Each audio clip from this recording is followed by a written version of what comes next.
I inherited a run-down old garage from my husband, but when I walked in, my name is Nora, and at 58 years old, I never expected to be starting over. After 35 years of marriage to Harold, I found myself a widow with an inheritance that broke my heart. While my son Ethan received our family home and a penthouse in Los Angeles, I got nothing but an old garage. When Ethan discovered this, something in him changed. He called me a useless old woman and threw me out of his house. With nowhere else to go, I spent the night in that rundown garage. Before I tell you what I discovered in that old garage, let me know where you are watching from and hit that subscribe button if you have ever had family turn their back on you when you needed them most.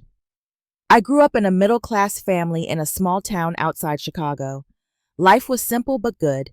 I met Harold during my sophomore year of college. I was studying education, and he was pursuing engineering. We literally bumped into each other at the library one rainy afternoon. I dropped all my books, and he helped me pick them up.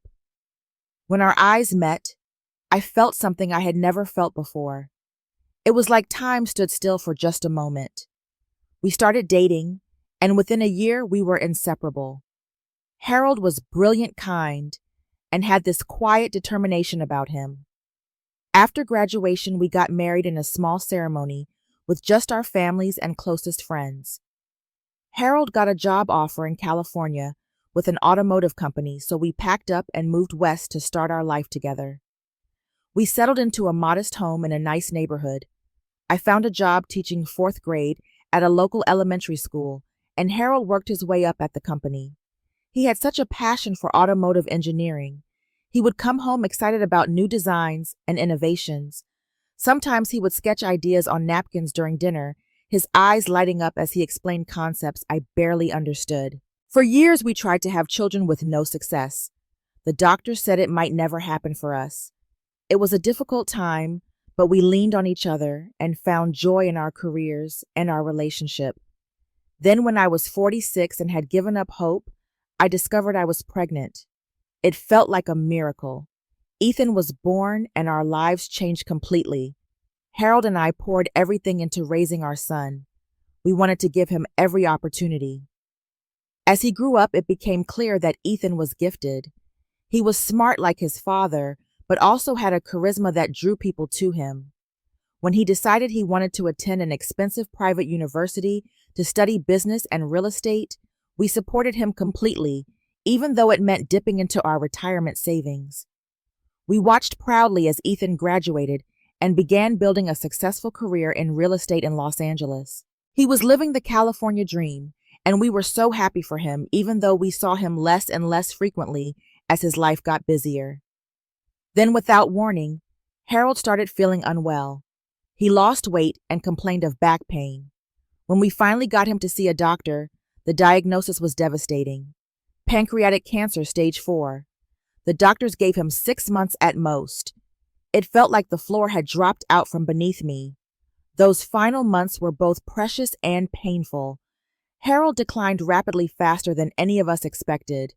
I took a leave of absence from teaching to care for him. Ethan flew in from Los Angeles a few times, but he was in the middle of some big deals and could not stay long. I tried not to hold it against him, but sometimes in my darkest moments, I resented his absence. In his final weeks, Harold was moved to hospice care. One afternoon, when he was having a rare moment of clarity, he squeezed my hand and made me promise something. "Nora," he said, his voice barely above a whisper, "promise me you will not sell the garage in San Francisco." I was confused. I knew Harold had a workspace somewhere in the city where he tinkered with projects, but he had never told me much about it. It seemed strange that this would be on his mind now. "I promise," I said, wanting to give him peace. "But why is it important?" "Just trust me," he said. "It will all make sense. The garage is yours, only yours." 3 days later, Harold slipped away peacefully in his sleep, my hand in his. I felt like half of me died with him. The funeral was a blur. Ethan flew in with his girlfriend Samantha, a sleek, polished woman who worked in public relations. I noticed how Ethan seemed distracted during the service, checking his phone when he thought no one was looking. Afterward, there were quiet conversations with relatives, and friends shared memories of Harold and an emptiness that seemed to fill every corner of the house. A week after the funeral, we met with Harold's lawyer for the reading of the will. I was still numb with grief just going through the motions. I expected a straightforward division of our modest assets. What I did not expect was what the lawyer revealed to us. The family home in California and the penthouse apartment in Los Angeles will go to Ethan. The lawyer read from Harold's will. I nodded, unsurprised. We had always planned to leave everything to our son. To my beloved wife, Nora, the lawyer continued, I leave the sum of $50,000 and my property at 1420 Industrial Avenue in San Francisco. There was a long silence. Ethan was the first to speak. What property in San Francisco? He asked, his brow furrowed. Dad owns something in the city. The lawyer adjusted his glasses. It appears to be a garage or workshop space in an industrial area. According to our records, Mr. Evans purchased it 15 years ago. I was as surprised as Ethan. Harold and I shared everything. At least I thought we did. Why had he never mentioned buying a property in San Francisco? That is it, Ethan asked, his voice rising. My father was worth more than that. What about his investments, his retirement accounts?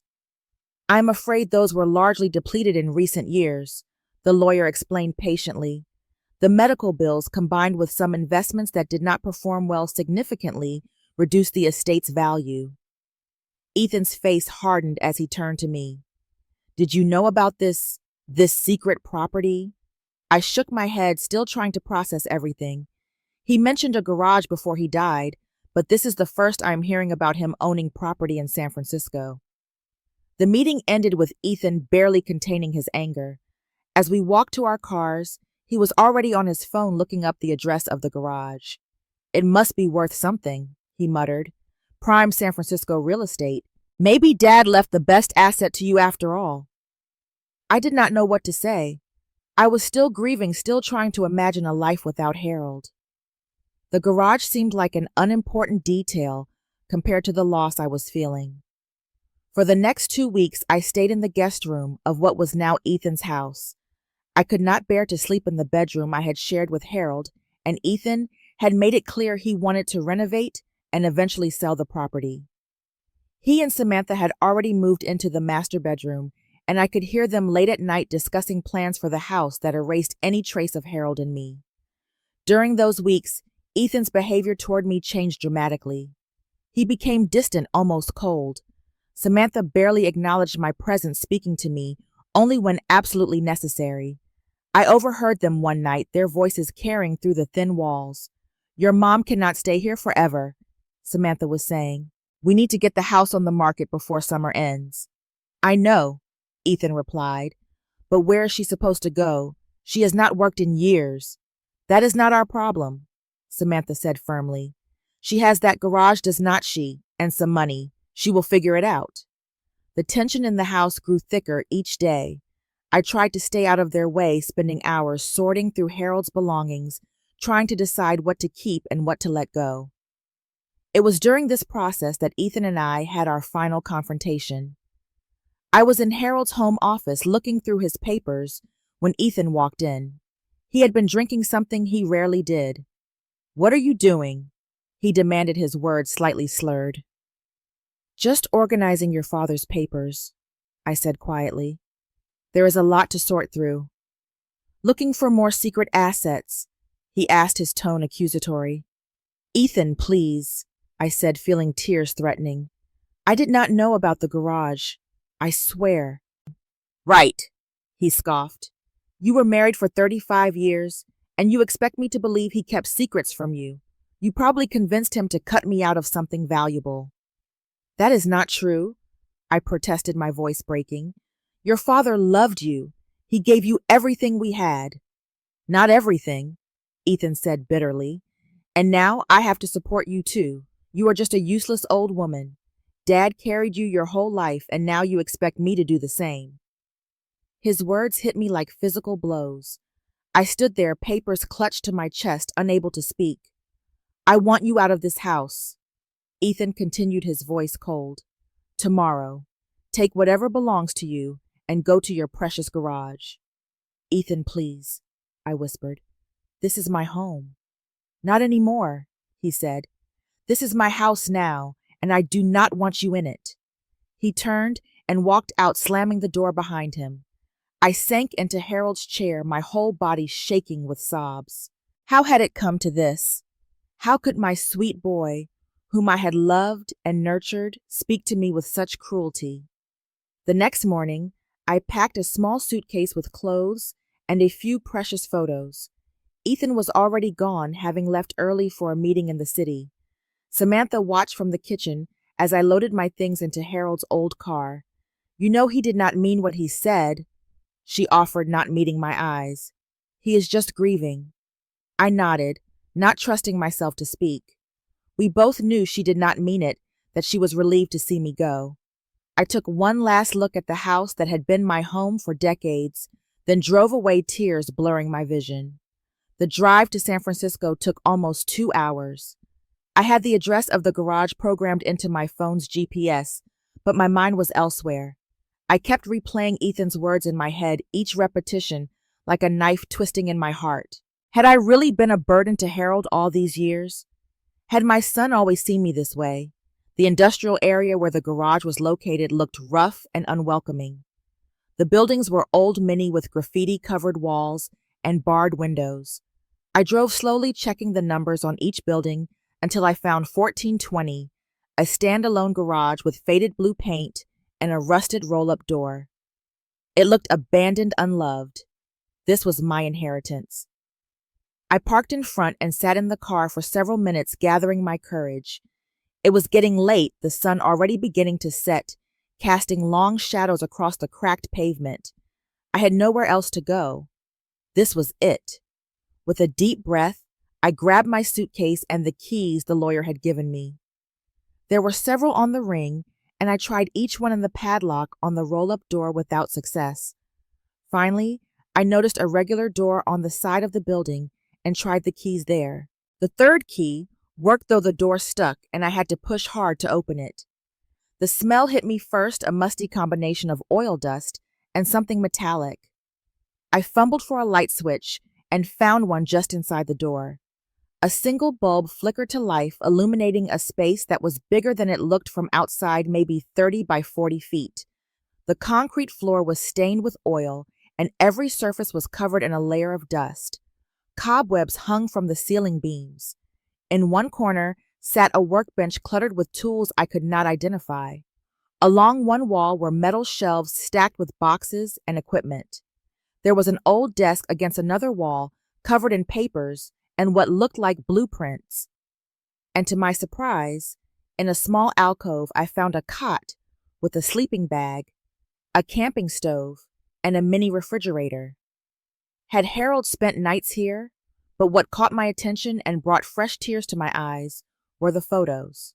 Above the desk, Harold had taped dozens of family pictures. Ethan's baby photos, our wedding day, vacation snapshots. His workspace was filled with reminders of us, of me. I set my suitcase down and sank onto the cot, suddenly overwhelmed. This was to be my home now. This dusty, cold garage in a neighborhood that felt dangerous after dark. I buried my face in my hands and let the tears come, great heaving sobs that seemed to rise from the depths of my soul. For hours I sat there crying until I had no tears left, then staring into space, lost in memories and questions. Who was this secret Harold who had spent time here without ever telling me? What had been so important about this place that he left it specifically to me in his will? As the night grew deeper, I began to notice details I had missed in my initial shock. The cot was surprisingly comfortable with a thick foam mattress. There were books on a small shelf, many of them my favorites that Harold must have brought here, knowing I would enjoy them. In a cabinet, I found canned food, bottles of water, and even a bottle of my favorite wine. It was as if he had prepared this place for me. I also noticed a large metal cabinet against the far wall secured with a heavy padlock. I tried all the keys on my ring, but none fit. What was Harold keeping locked away? Despite my exhaustion, sleep would not come easily that night. The unfamiliar sounds of the industrial area, the occasional passing car, the distant wail of a siren all kept me on edge. But there was also something oddly comforting about being surrounded by Harold's things, by evidence of his presence. The rain that began around midnight pattered on the metal roof, a soothing rhythm that eventually lulled me into a fitful sleep. My last thought before drifting off was of Ethan's words, "A useless old woman." After 35 years of marriage, a career as a teacher raising a son I was proud of, was that all I amounted to? And if so, what was I supposed to do now? I awoke to sunlight streaming through a small, dirty window high on the wall. For a moment I was disoriented, forgetting where I was. Then reality crashed back. The garage. Ethan's cruel words. My new life. I sat up, wincing at the stiffness in my back. The space looked different in daylight, less intimidating somehow. Dust motes danced in the sunbeam, and I could see details I had missed in the dim light last night. The garage was cluttered, but organized, with every tool hanging in its proper place on pegboards above the workbench. I made myself a cup of instant coffee, using water heated on the camping stove, and began to explore more thoroughly. The workbench was equipped with specialized tools I had never seen before. Some looked custom-made. Harold had been handy, but this went beyond home repairs. This was professional-grade equipment. The desk drew me next. It was covered with detailed sketches and diagrams. I recognized Harold's neat, precise handwriting in the margins, making notes about calculations and materials. These were not random doodles, but carefully drafted blueprints. I did not understand the technical aspects, but they appeared to be components for some kind of battery system. As I carefully sorted through the papers, I discovered hidden drawers in the desk. One contained more detailed sketches, these looking more finalized. Another held financial records receipts for expensive equipment and correspondence with patent attorneys. Harold had been working on something significant, something he had never shared with me. My eyes fell on an old coffee mug sitting on the desk, one I had given Harold years ago with "World's Best Dad" printed on it. On a hunch, I looked inside and found a small key taped to the bottom. Could it be I took the key to the locked cabinet I had noticed the night before? It fit perfectly. With a deep breath, I turned it and opened the cabinet doors. Inside, I found meticulously organized files in labeled folders, technical documents, test results, photographs of what looked like prototype testing, and right in front a large envelope with my name written on it in Harold's handwriting. My hands trembling, I opened the envelope and found several pages of Harold's distinctive stationery inside, covered in his handwriting. "My dearest Nora," the letter began. "If you are reading this, then I am gone, and you have found your way to the garage. I owe you an explanation and an apology for the secrets I have kept." Tears blurred my vision, but I forced myself to continue reading. Harold explained that for the past 15 years, he had been working on developing a revolutionary electric car battery, one that could hold a charge longer, recharge faster, and be produced more sustainably than anything currently on the market. He had been close to a breakthrough when he partnered with Maxwell Turner, a businessman who offered to fund the final stages of development. "It was the biggest mistake of my life," Harold wrote. "When Maxwell realized what we had created, he tried to force me out to take full credit and ownership of the patent. When I refused, the threats began, not just against me, but against you and Ethan. I decided then to protect you by keeping you in the dark. What you did not know you could not be threatened with." Harold had quietly continued his work here in this garage, secretly filing patents in his name alone.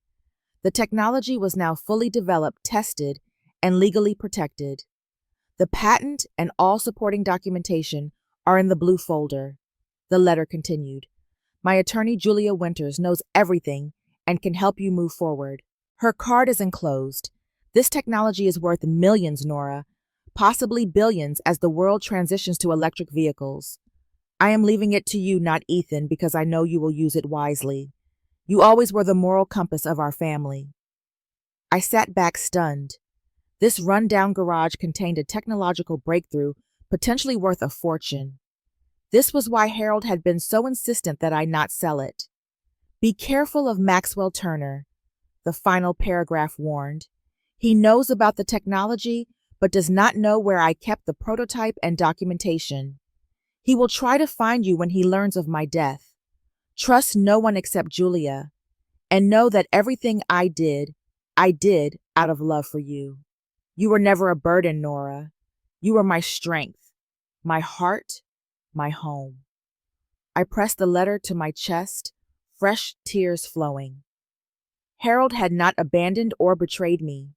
He had been protecting me all along, and now he had left me with both a gift and a responsibility I never could have imagined. True to Harold's word, I found Julia Winter's business card tucked into the envelope, and in the blue folder, I discovered the patent documentation test results showing the battery's remarkable efficiency and photos of prototype tests. According to the data, Harold's battery could power an electric vehicle for up to 600 miles on a single charge and recharge to 80% capacity in just 15 minutes. As I continued exploring the cabinet, I found a small safe containing a working prototype of the battery about the size of a hardback book, but surprisingly heavy. This small device represented Harold's genius and his legacy now entrusted to me. The weight of this discovery settled over me. I was not just a grieving widow or a discarded mother. I was now the keeper of something extraordinary, something that could change the future of transportation and help address the climate crisis Harold had worried about. I had no idea what to do next, but I knew I could not let Harold down. For the first time since his death, I felt a spark of purpose igniting within me. That night, I barely slept, my mind racing with everything I had learned. By morning, I had made a decision.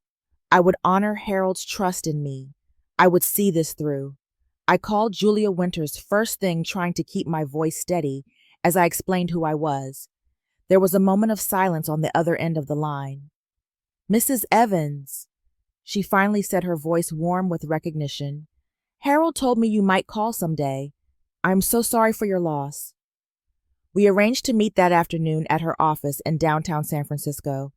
I spent the morning showering at a nearby gym where I purchased a day pass, then changing into the most professional outfit I had packed, a simple black dress and cardigan. I gathered the most important documents from the blue folder, carefully placed the prototype battery in my purse, and drove to the financial district. Julia Winters was a sharp-featured woman in her 50s with intelligent eyes that missed nothing. She welcomed me into her office with a firm handshake and a genuine smile. "Harold spoke very highly of you," she said as we sat down. "He was exceptionally proud of the work you did as a teacher."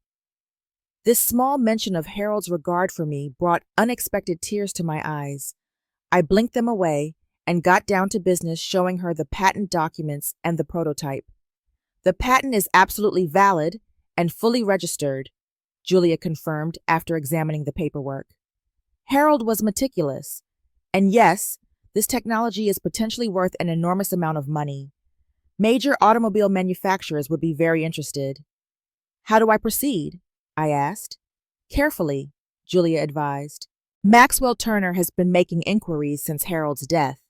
His company, Turner Innovations, is struggling financially, and I suspect he is desperate to get his hands on this technology."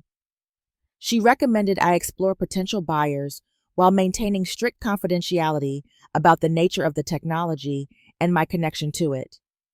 "Use a different name in initial communications," she suggested. "Trust no one until agreements are signed and verified by me." Over the next week, I threw myself into understanding what Harold had created. I cleaned up the garage, organizing his research and reading through his notes. Though much of the technical jargon was beyond me, I began to grasp the fundamentals of his innovation. I had always been good at breaking down complex ideas for my fourth graders, and I applied those same skills now, creating simplified explanations I could understand. The more I learned, the more I marveled at Harold's genius. He had solved problems that had stumped major corporations with research budgets in the millions. And he had done it here in this humble garage, working nights and weekends while maintaining a full-time job. I also discovered tucked away in another folder Harold's detailed instructions for completing and testing the final prototype. It was as if he knew he might not live to finish his work and had prepared for someone else, presumably me, to carry it forward. As I immersed myself in Harold's world, I felt a growing connection to him different from what we had shared in life. I was seeing a side of him I had never known, and it only deepened my love and respect for the man I had married. I gradually transformed the garage into a more livable space. I cleared out one corner to create a small living area, bought a better mattress for the cot, and installed a portable air conditioner to combat the stifling heat. I even hung curtains over the small windows and brought in a few plants to brighten the industrial space. I was arranging these plants one afternoon when a sleek black car pulled up outside. A tall, well-dressed man in his 60s approached the garage, looking around with an air of ownership that immediately put me on guard. When he knocked on the side door, I hesitated before answering. "Can I help you?" I asked, keeping the door partially closed. "Mrs. Evans, I am Maxwell Turner," he said, extending a hand I did not take. "I was your husband's business partner. May I come in? I have a proposition that could benefit us both." So this was the man Harold had warned me about. His smile did not reach his cold eyes, which were already looking past me, scanning what he could see of the garage interior. "I am rather busy at the moment," I said firmly. "Perhaps another time." "I will be direct, Mrs. Evans," he said, dropping the pleasant facade. "Harold and I develop valuable technology together. Technology that rightfully belongs to my company. I am prepared to offer you a fair sum for any materials he may have left here." "I am not aware of any partnership between you and my husband," I replied, channeling a confidence I did not entirely feel. "And according to the patent office, the technology belongs solely to Harold Evans." Maxwell's expression hardened. "You are making a mistake, Mrs. Evans. A woman in your position alone, no income, should consider her options carefully." "Are you threatening me, Mr. Turner?" "Merely offering friendly advice," he said smoothly. "This is a complicated business, and Harold was out of his depth. You are even more so. Think about my offer. I will be in touch." As he walked back to his car, I quickly closed and locked the door, my heart pounding. This confrontation confirmed everything Harold had written in his letter. Maxwell Turner was dangerous, and he wanted the battery technology badly enough to threaten a widow. That evening, I installed security cameras I purchased from a nearby electronics store and changed all the locks. I would not be intimidated. Harold had trusted me with his life's work, and I would protect it. 3 weeks passed, and the garage had undergone a remarkable transformation.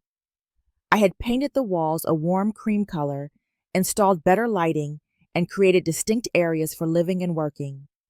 The prototype testing area remained untouched, preserved exactly as Harold had left it. Following Julia's advice, I had arranged a meeting with representatives from Electromotive, one of the leading electric vehicle manufacturers in the country. Under a confidentiality agreement prepared by Julia, they demonstrated the prototype battery and presented Harold's test results. The excitement in the room was palpable as the engineers realized what they were seeing. "This is at least 5 years ahead of anything currently in development," said Dr. Patel, their head of research and development. "The energy density alone is revolutionary, but the charging speed, that is what makes this truly exceptional." By the end of the meeting, they had made an initial offer of $10 million for exclusive rights to the technology. I thanked them calmly, though my heart was racing, and told them I would consult with my attorney. Julia had advised me not to accept the first offer, no matter how impressive it might seem. "This could easily be worth 2 to 3 times that amount," she told me when I called her from the car. "Let them sweat a little. They want this badly." I was driving back to the garage, still processing the meeting, when I noticed a familiar car parked out front. My stomach knotted. Ethan was leaning against his luxury sedan, arms crossed, waiting for me. How had he found me? I parked and approached him cautiously. He looked different, somehow less polished than usual. His expensive suit was wrinkled, and he had dark circles under his eyes. "Hello, Ethan," I said, keeping my voice neutral. "Mom?" he replied, shifting uncomfortably. You look different. I unlocked the garage door and gestured for him to follow me inside. His eyes widened as he took in the transformed space. You have been living here, in a garage. It is my home now, I said simply. What brings you here?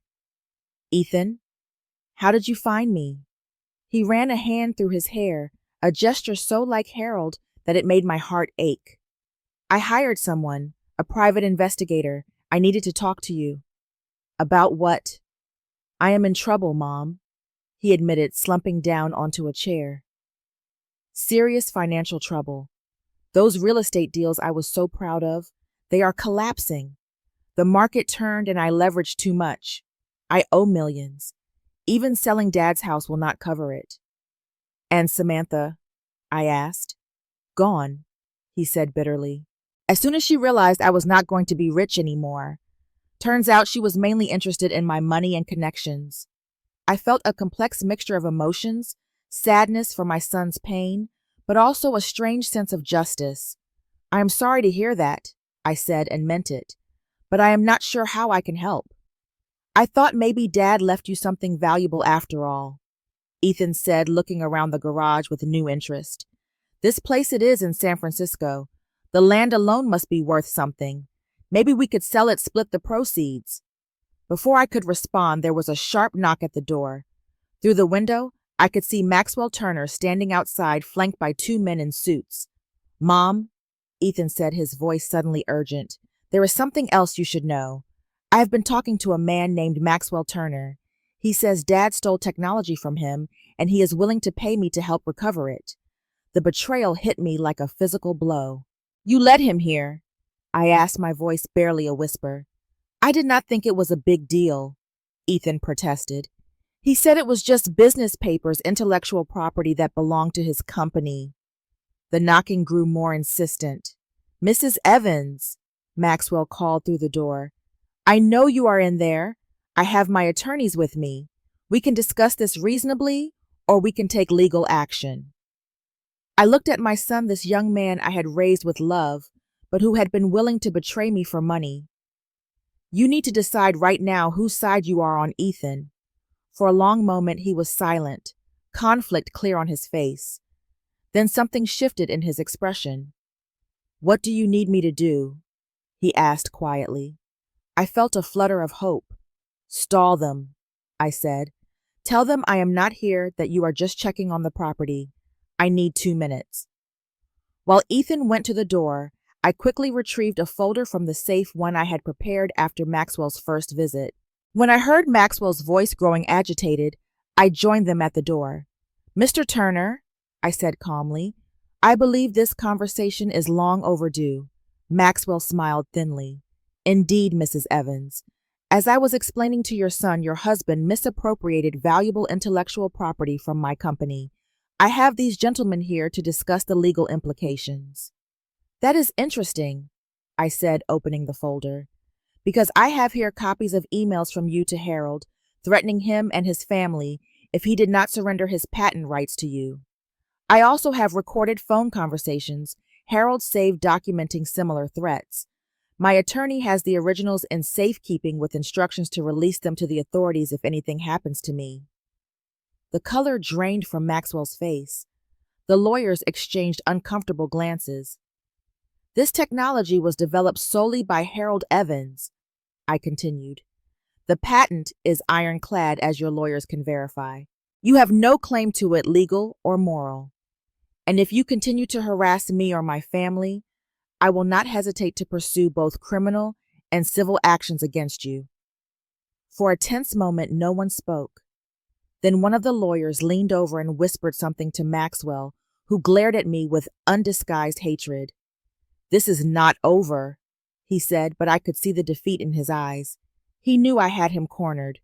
It is over, Mr. Turner, I said firmly. Now please leave my property. After they drove away, Ethan turned to me with a mixture of shock and admiration. Mom, what just happened? What is this technology everyone is fighting over? I invited him back inside and spent the next hour explaining everything, showing him Harold's letter and the prototype battery. As understanding dawned on him, I could see shame replacing his earlier desperation. I have been such a fool, he said finally. The things I said to you, the way I treated you, Dad would be so disappointed in me. Your father loved you, I said gently, but he also saw that you needed to learn some hard lessons about what truly matters in life. Will you help me? He asked, and for a moment, he looked like the little boy who used to come to me with skinned knees and broken toys. Financially, I mean.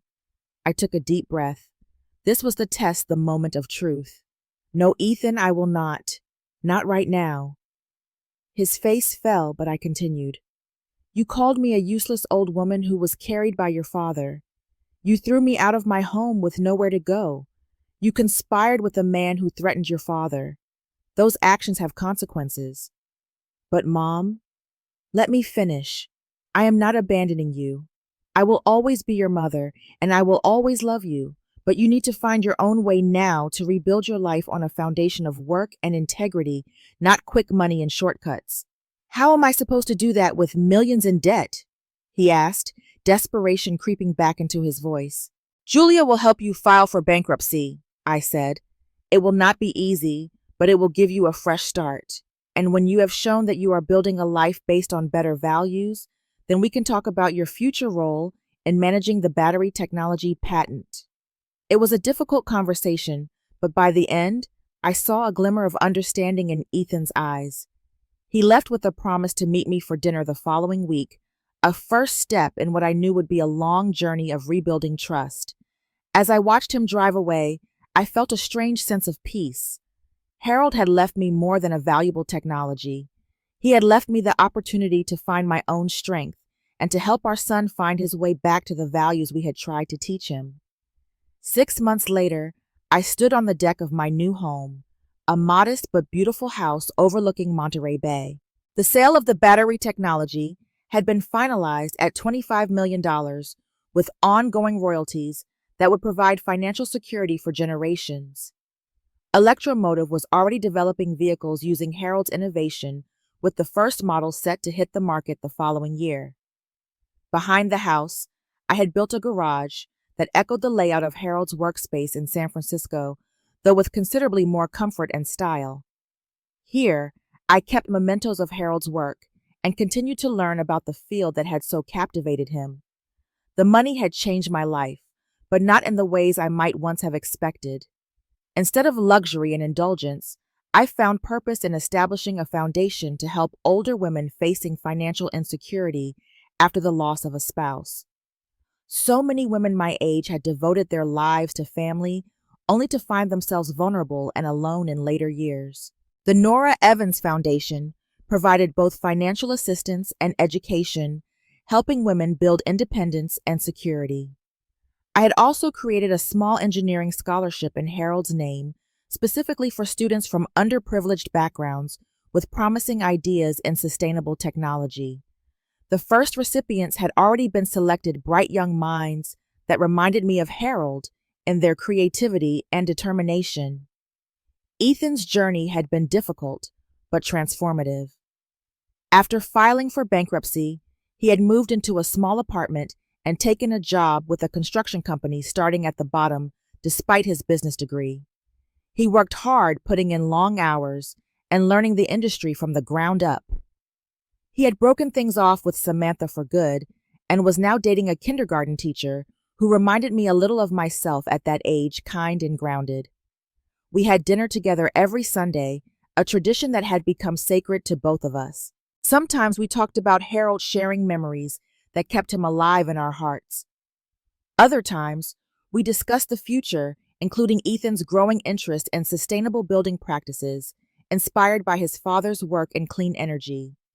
The trust between us was rebuilding slowly but surely. I had recently invited Ethan to join the board of my foundation, a position he took with surprising seriousness and dedication. He still had a long way to go before I would consider bringing him into the business side of the battery technology, but I saw promising signs of growth and maturity. As for me, I had discovered strengths I never knew I possessed. The woman who had once defined herself primarily as Harold's wife and Ethan's mother was now a businesswoman, philanthropist, and advocate. I had made new friends, women in similar situations who understood the journey I had been on. We supported each other, laughed together, and sometimes cried together, forming bonds that filled some of the emptiness Harold's death had left. On this particular evening, Ethan had come for our usual dinner, bringing a small gift, a framed photo of Harold and me on our 30th anniversary. We had reminisced over a home-cooked meal, and afterward I had shown him my latest project in the garage workshop, a small wind turbine I was building following plans Harold had sketched years ago. "You know, Mom," Ethan said as he prepared to leave, "Dad always said you were the strongest person he knew. I did not understand what he meant until now." His words warmed something deep inside me. "Your father saw things in both of us that we did not see in ourselves," I replied. After Ethan left, I returned to the deck with a cup of tea, watching the sunset over the Pacific. I thought about the journey that had brought me here, from the devastating loss of Harold, through the cruelty of my son's rejection to that night in the run-down garage where everything changed. Harold had known what he was doing when he left me that seemingly worthless inheritance. He had given me not just financial security, but the opportunity to discover my own value, my own capabilities. Sometimes the things that look like our worst misfortunes turn out to be our greatest blessings in disguise. Have you ever received a gift that seemed worthless at first, but turned out to be precious? Or has life ever forced you to discover strengths you never knew you had? Share your story in the comments below. And if this journey of resilience and rediscovery resonated with you, please hit that like button and subscribe to hear more stories of transformation through life's toughest challenges. Remember, sometimes our greatest growth comes from our deepest pain. Thank you for joining me on this journey, and until next time, trust that you are stronger than you know.